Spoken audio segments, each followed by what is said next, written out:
സ്ത്രീപീഡന കേസിൽ പ്രതിയായ കെപിസിസി അംഗവും താമരശ്ശേരി ഗ്രാമപഞ്ചായത്ത് മുൻ പ്രസിഡന്റുമായ അരവിന്ദൻ ഒളിവിൽ തുടരുന്നു. രണ്ടാഴ്ചയായി അരവിന്ദൻ പോലീസിന്റെ മൂക്കിന്റെ തുമ്പത്ത് ഒളിവിൽ കഴിയുകയാണെന്നാണ് നാട്ടുകാർ തന്നെ പറയുന്നത്. ഉന്നത ഇടപെടൽ കാരണം പോലീസ് നടപടികൾ വൈകിപ്പിക്കുകയാണെന്നും ആരോപണമുണ്ട്. സ്ത്രീപീഡന കേസിൽ പ്രതിയായ താമരശ്ശേരി ഗ്രാമപഞ്ചായത്ത് മുൻ പ്രസിഡന്റ് അരവിന്ദൻ ഇപ്പോഴും ഒളിവിൽ കഴിയുകയാണ്. രണ്ടാഴ്ചയായി കെപിസിസി അംഗം കൂടിയായ അരവിന്ദൻ പോലീസിന്റെ മൂക്കിന്റെ തുമ്പത്ത് ഒളിവിൽ കഴിയുന്നുവെന്നാണ് ആക്ഷേപം. പ്രതി മുൻകൂർ ജാമ്യത്തിനുള്ള അപേക്ഷാ നടപടികൾ നേരത്തെ തന്നെ തുടങ്ങിയിരുന്നു.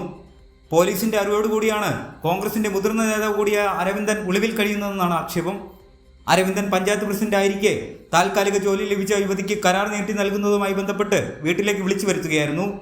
യുവതിയുമായുള്ള സംസാരത്തിനിടെ അരവിന്ദൻ ഇവരെ കടന്നുപിടിക്കുകയും ലൈംഗിക ചേഷ്ടയോടെ സമീപിക്കുകയും ചെയ്തുവെന്നാണ് യുവതിയുടെ പരാതി.